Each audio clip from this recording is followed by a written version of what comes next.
Good morning, everyone. What a blessing to be here this morning and to be able to once again sit at God's feet and just hear what God wants to share with us. And I'm going to talk about something very, very important in the life of every child of God. Last week I spoke about the Holy Spirit, and I said I'm going to talk that I must sometimes talk about the gifts of the Spirit. That's what I'm going to talk about today because it's so important. Now, I want to ask you a question. Is the Holy Spirit still there today? Yes, He's with us today still. Now, if the Holy Spirit is with us today and He lives in us, like we're saying, that gift of the Holy Spirit is still there for us today. There is not a situation of that gifts of the Spirit is not available anymore. It is available today still, and it will be available until the end of time when we go to God.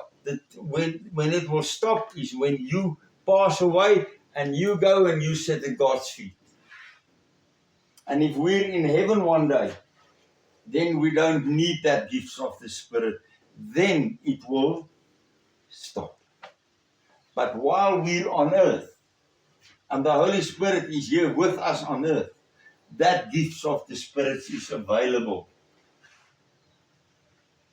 Right. The scripture I'm going to read is in 1 Corinthians chapter 12 from verse 1 to 11. 1 Corinthians 12 from verse 1 to 11. Now concerning spiritual gifts, brethren, I do not want you to be ignorant. Listen to what Paul say here. I don't want you to be ignorant. Why? Because it is so important.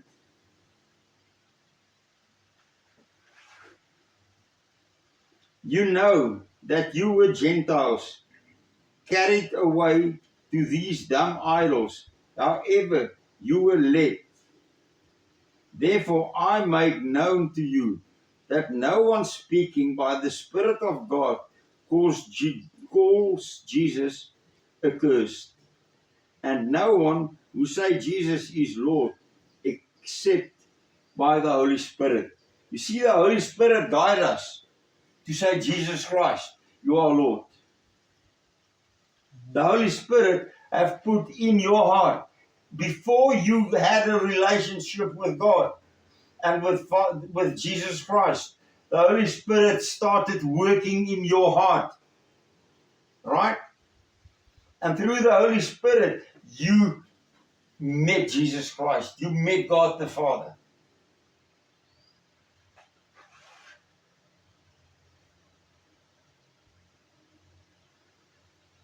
There are a diversity of gifts, but the same Spirit.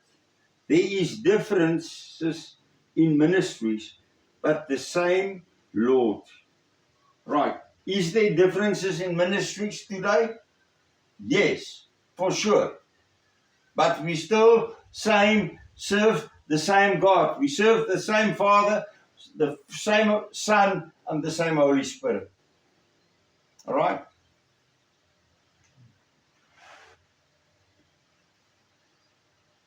And there are diversities of activities, but it is the same God who works all in all. Right? There's different activities. You've got a church where there's a reverend or a pastor, right? And they're doing certain things in that church. And in different churches, it works different. But then you get the missionary. He works in a total different way. So there is different ways that God uses people, but all through the same Spirit.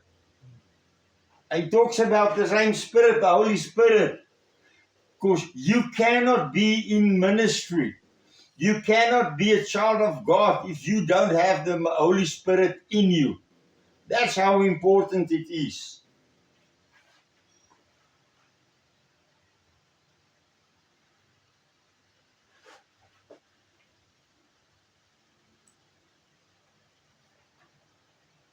But the many manifestation of the Spirit is given to each one for the profit of all. Right. This is important. The gifts of the Spirit is given for what reason? For the profit of all. The profit of the body of Christ. The Holy Spirit will not give us a gift that is going to cause diversity. It's to profit. It's to make the ministry stronger, to make the life of a Christian stronger. That the children of God can walk in victory. Right? Now I want to ask a question. If it is for everybody to profit, why will God take it away? And say, no, it was only for the time of the apostles. Like some spiritual, and I say spiritual leaders, is saying, no, it was for that time of the apostles. Sorry, I disagree, because that's not what my Bible is telling me. It is for today, and it will be tomorrow, it will be next year, and it will be until the end of time.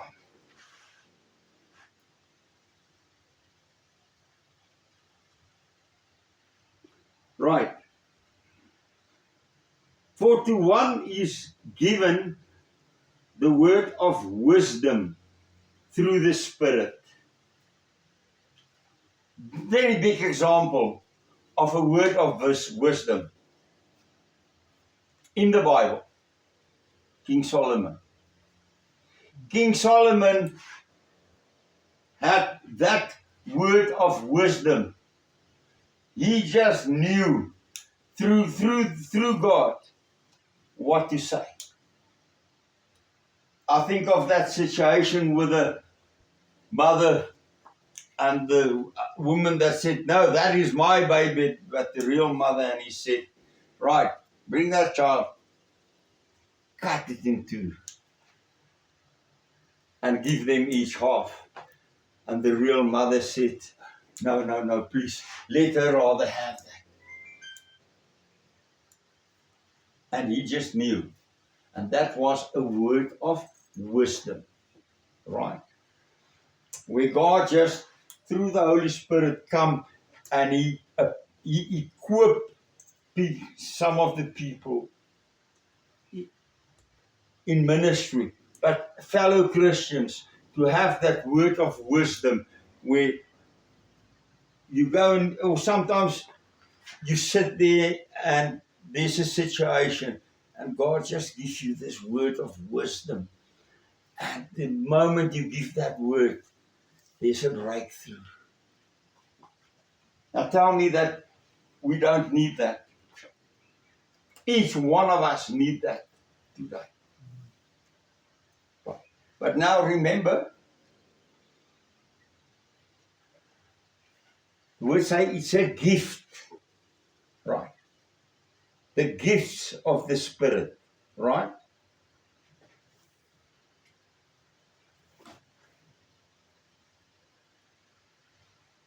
If I ask you, do you want this gift? You have to say yes. If you really want it, you have to say yes. I want that gift. Right? And what happened? I come and I give the gift to you.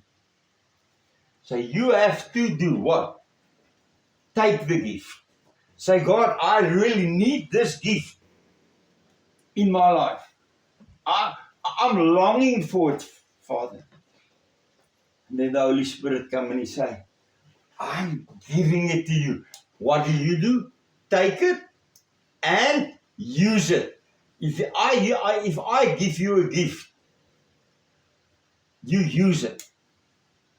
Even if it's a painting, you hang it up on the wall so that everybody can see it and you look at it and you say, wow, it's beautiful. But maybe for a woman it's a sewing machine. And your husband come and he buy you this most expensive sewing machine. And he give it to you. What are you going to say? No, I don't want it. Or do you take it and you say, right, I'm using it. It's not going to stand there on a shelf or in my cupboard gathering dust. You're going to use it. Right. So this is the first gift of wisdom. How much? That is so special to just have that gift of wisdom and to, through that gift, make a difference in the life of other people.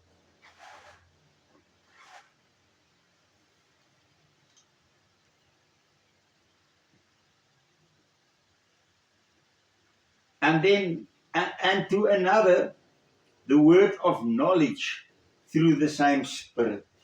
The word of knowledge through the same Spirit.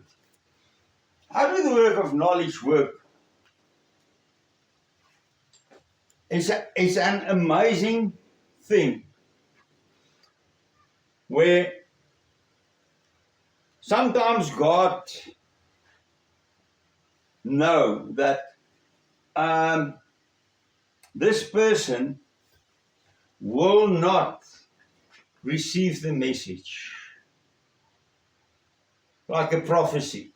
God come and God share with somebody through a prophecy. You want to say something to you. And then it happens like this. And God knows you're not going, the Holy Spirit knows you're not going to take that and listen to that word of that prophecy. But now, God come and he say to me, for instance, let's say God give me the word for you, and he know you're not going to listen, he will come and he will say to me, Elof, this and this and this happened in your past, and you know I could not know about it. Right? You know nobody else know about it, not even your wife. So nobody could have told me about it. And what happened? Hey, how is this possible? And now I come and I say, but Elof, God hath a word for you. And the word is the following, boom, boom, boom, boom, boom. And I give the word and you immediately say, right, if this word of knowledge was given to Yaakov, this prophecy, I have to listen to it. See, again, it is to help the body of Christ. It's not to break it down. And God will never give you a word of knowledge to hurt someone. He will use the word of knowledge to uplift. Right? Every spirit, every gift of the Spirit is for upliftment, to get growth in the life of a person or in ministry, to let the ministry grow. Right.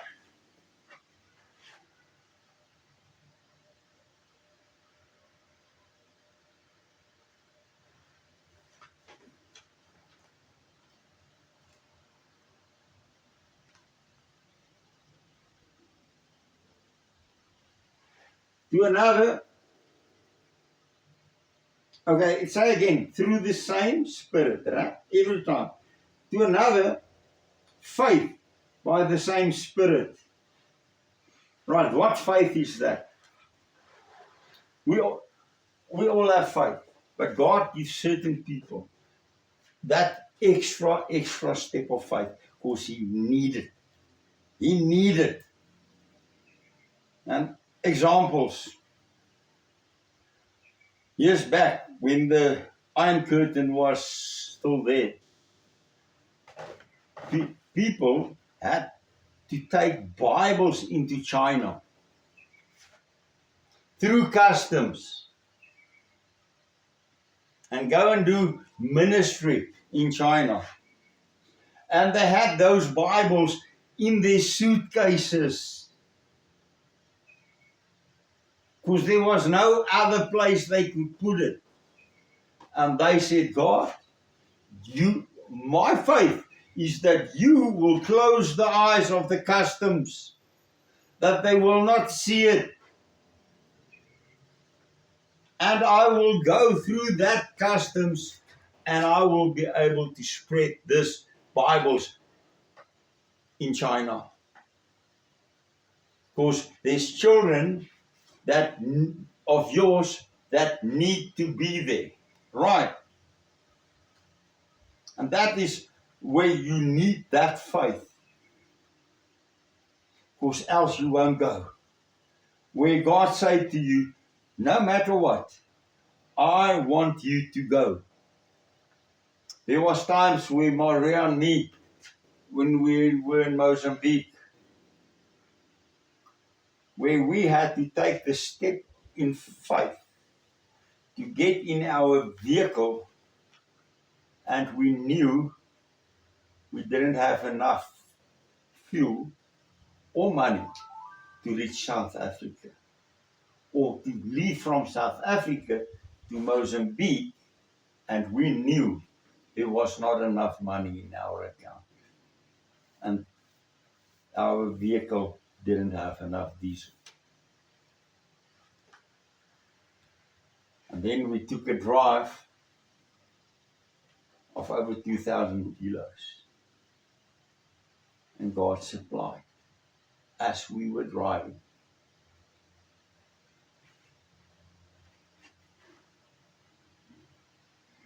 And again, it's saying, by the same Spirit, He gives you that faith. And you can ask God, you can say, Holy Spirit, I need this faith. I need this special faith. So that it can help me to show other people how powerful our God is.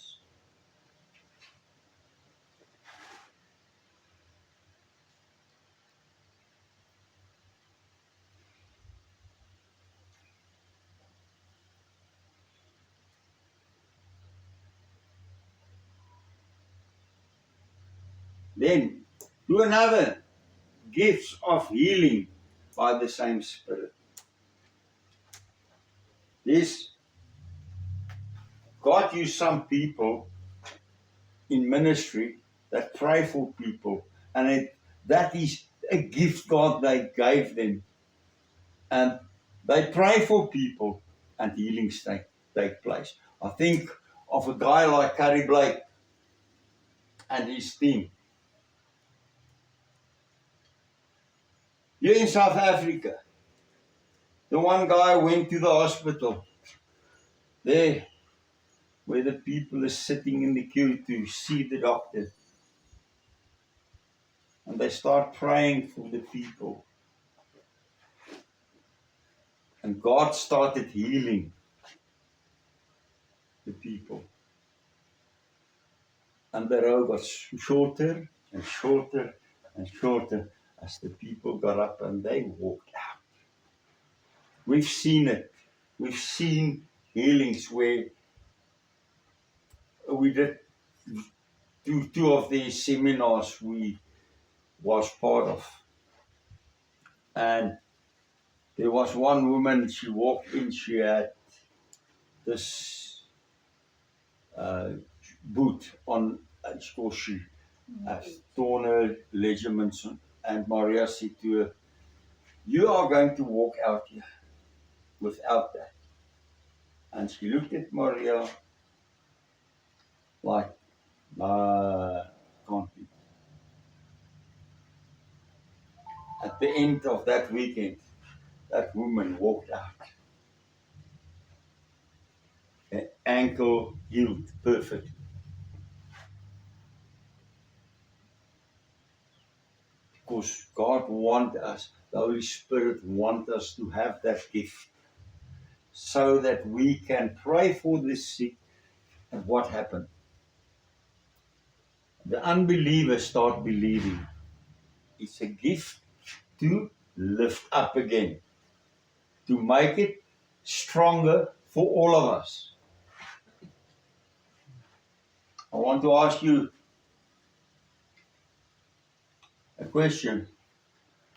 Let's say you're in a situation where you don't believe in God, and they said you've got cancer, and you went for treatment, and you're sitting there waiting to go for treatment again. But the doctor just wants to do some investigation to see did the chemo have an effect on the cancer. But you know that your cancer count was high. And suddenly, here a guy come in and he say, "I want to pray for you." And he pray for you, finished, and you walk into the doctor's room, they do the test and he come back and he say to you, "I don't understand this. There's no more cancer in your body. You are healed." Are you still going to be an unbeliever? For sure not. Definitely not.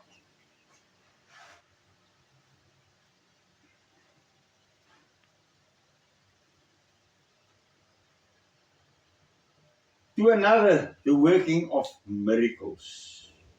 Working of miracles. Very good example, Jesus Christ. And he said, "You will do miracles in my name. Signs and wonders in my name." They're on that ocean. And the storm is there. He's sleeping. And the disciples wake him up and say, "Master, we are going to die." And what do? He get up and he say to the storm, "Be quiet." And the storm died. And he turned around and he said, "You with little faith." See, Jesus had all the gifts of the Spirit. He had, because he had the Holy Spirit in him. And he's the one that had every gift. But you can have it too. We all can have it. A very awesome example where what we experienced, and again, more than once. We had a team with us, and we were showing the Jesus film that evening, but far away, deep into the bush. We took the generator, loaded everything. Arriving there, I thought the generator is full. I didn't realize that at home they used the generator. Now we unpack everything, we've put up everything, go to the generator, want to start it, nothing. Open it, I said, "But there's no petrol in here." But it's supposed to be full. I said, "Where are we going to get petrol?" Of course, everything will be closed now, and I have to drive a very, very long distance. What now? And there's one man, he said, I've got petrol for you, I've got petrol for you. And he went to his house, he came back, I put the petrol in. But now I look at that petrol, I say, Father, help that this will be enough.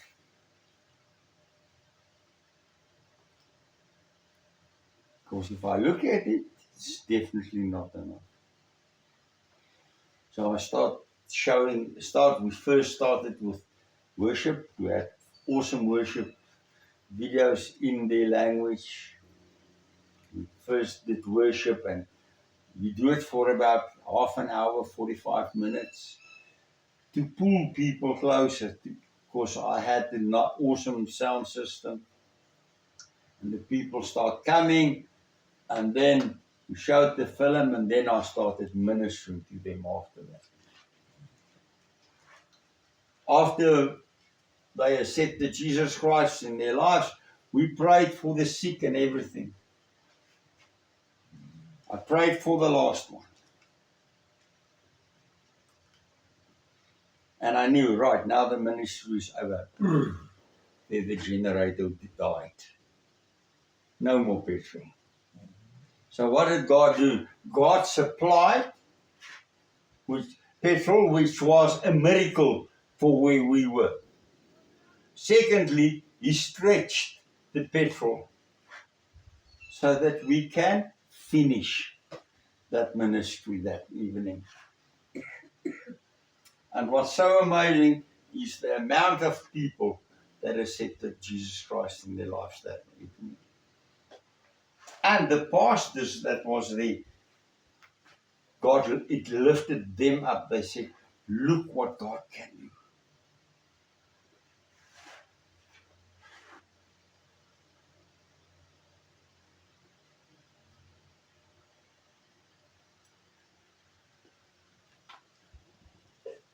And then to another prophecy. Right. These people that want to say prophecy don't exist today. It's just leaders that say, no, prophecy was for that time. It still exists. For a fact. I was visiting a church. There was a black American pastor giving the message this day. Pastor Ron Bailey. And I was sitting, and he was busy with his message. And the next moment he stopped. And he looked at me and he said, brother, God is releasing you into your ministry now. Now He's releasing you. Gave me the word, finished, went on with his message. It was not a prophetic evening.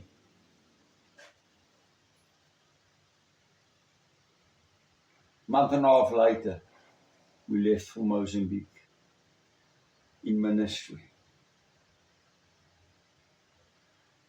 So that word, I just knew when he said that, I knew he's talking the truth. He didn't know me at all. He knew nothing about me. It's the first time he saw me sitting there. He didn't know anything about me. Another example. We were the leader group of the congregation, and we came together that weekend. Now already I had decided to enroll into Bible school. And this group came and they had the gift of prophecy. And they sat with all of us in different groups. And the one young man said to me, Jaco, I see you sitting at God's feet with books because you have such a passion to know more about God. He didn't know that I enrolled into Bible school. But what did that do? It just confirmed and showed me that I'm doing the right thing to go for my Bible school training. Prophecy, but here's also a combination of prophecy and word of knowledge, right?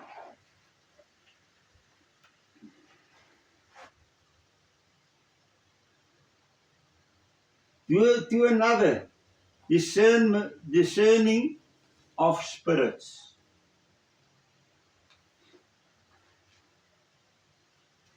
Discerning of spirits.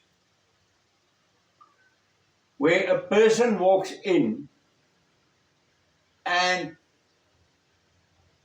he says, I am this Christian, this strong believer. But God just come and he say to you, whoa, whoa, whoa, be careful. Be careful. There is trouble here. Whoa, stop. This person is not who he say he is. And that is such an important thing that we need in ministry. Because we know that it's proven that Satanists visit the church and they sit in the church and they look at people. And they even have a discernment where they can say, where they look at people and they say, that one is weak. We can attack that one. So God, through the Holy Spirit, gives us this spirit of discernment. Why? To help us to protect the ministry, to help us protect ourselves, where we just know that we know. Wow. Here I can stay, here I must stay away. Right.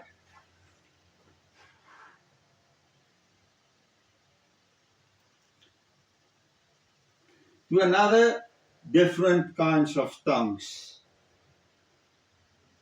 Now there's a lot of people that say speaking in tongues was only for that time. It still exists. And then the next one is to interpret the tongue. Now I'm going to give you an example. Simon and Heidi in Germany. Simon received speaking in tongues, but the one that he received was where if you don't know what to pray, you pray in your tongue, and God understands it. Satan can't understand it. I can't understand it. Nobody else can understand it. Right? So Simon received it, and he was sitting praying in his tongue that evening. Now Heidi could not pray in tongues. And the next moment, after praying, Heidi turned around and she said to Simon, I understood exactly what you prayed. And God gave her that gift of interpreting, speak the tongue that Simon was praying in. And why do we need that? Because the words say, sometimes in ministry, or in a church, or on an outreach, a person will come and like a prophet, speak in his tongue. And then God said, but there must be somebody that can interpret what you are saying, because God wants order in the church. God wants order in ministry, right? Not confusion, right? It's a different thing if I go and I pray for somebody that is sick. And because many times it will happen that I will then start praying in my tongue. Maria also. Or when there's a real spiritual attack, I will start praying in my tongue. And she will start praying. And I don't understand what Maria is praying. I don't understand. She don't understand what I'm praying. I don't even know what I'm praying, because the Holy Spirit prays through you in that time. But God understands, and the Holy Spirit knows what to ask God, right? So it is, and nobody will tell me that it was for the past with the apostles. It's still for today. And it will be until end of times.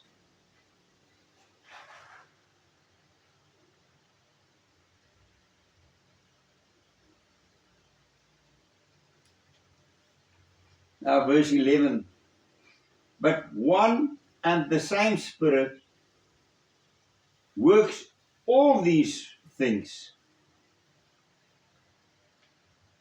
distributing to each one individually as he wills. Right?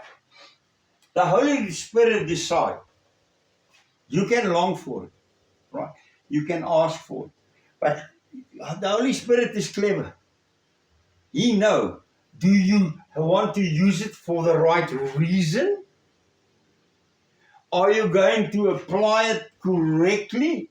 Or are you going to hurt the ministry? Right. So the Holy Spirit decides to who he will give it. Because he knows, I can trust you with that gift. And that's what it's about. You see, the Holy Spirit do not want to give us a gift, and we're going to harm the ministry. Sorry, you won't. He will give that Spirit, that gifts of the Spirit, to uplift, right? To make ministry stronger, and that it will be effective. To take people, and he will give them that gifts to uplift themselves, but also uplift those around them. And that's the message on the gifts of the Spirit. And I know it is important. It is important that we understand it. It is important to walk. If God gives you that gift, use it. Don't put it under and hide it. Don't be afraid to use it. Keep on you, and the more you use it, the stronger you will walk in it. And that's what God wants. I don't want to give my son a bicycle if he's not going to use it and stand there. If I give him a bicycle, I want him to get on it and use it. If you buy your husband a car, you want him to use it. You don't want him to park it there in the garage. You want him to use it. So, that's how important it is, those gifts. And it's standing in the Word. Standing in this book. It's in every Bible that you get. In every translation that you get. It's not taken out of this book. And this book is the Word of God. Right? And this book is talking the truth. This book is not sharing lies with us. So we have to apply it and use it. Whatever God shares with us out of that word. But let's pray. Heavenly Father, thank you. Thank you for every gift. Thank you, Father, for the word you gave this morning. Thank you, Father, that you prepared our hearts and that we can focus on you. Thank you, Holy Spirit, for the gifts that is available. Holy Spirit, take each one of us and prepare our hearts and show us what gift you want to give us. Put that longing in our hearts. And if it's more than one, show us. But also help us that we will walk in that gift, that we will use that gift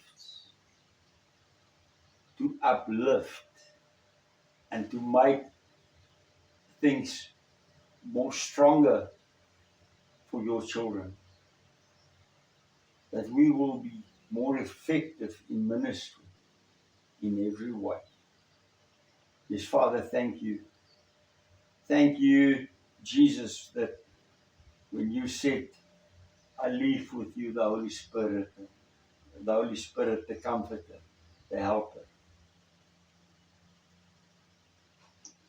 Thank you that we have the privilege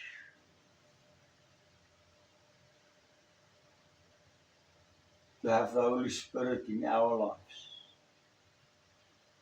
We praise you for that. We worship you, Father God. Thank you that Father, Son, Holy Spirit is living in us. Thank you, Father, once again. We praise you and we worship you. Amen.